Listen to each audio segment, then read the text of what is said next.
how do you see the current impact or future impact of environmental and climate change on gardening or agriculture moving forward?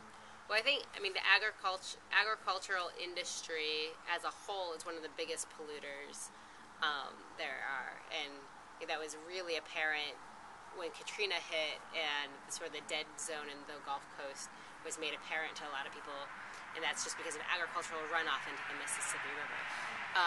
And I feel like it's a really careful line that you have to draw, because there are family farmers who use pesticides and who use things who you might not think are ethically or morally responsible, and I might not think they're ethically and morally responsible to be spraying on food that we consume or spraying on the earth that we're trying to take care of. But they're still our neighbors. They're still our our family farmers, and so I think that there needs to be, within the environmental justice movement, there needs to be some some brainstorming or processing around how you can help family farmers figure out ways that work for them to grow food in sustainable ways, and where they're still able to produce the amount of food that they need to produce, and make the amount of money that they need to make to stay, to survive, I guess. And so I think it's that's a really hard, and I don't necessarily have the answer, but a really hard dilemma.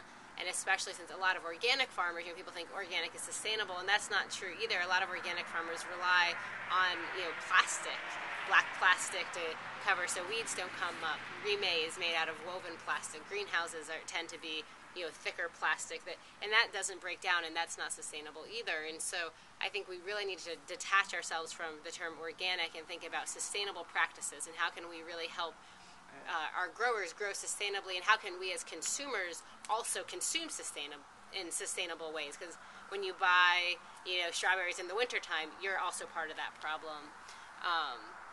And there are some really innovative things happening around distribution of food right now, especially in Maine, and how you can connect within the state and distribute food that is just around your state, that's produced in your state. And there's a company called Crown of Maine that has been doing distribution around Maine, and it's a cooperative, actually.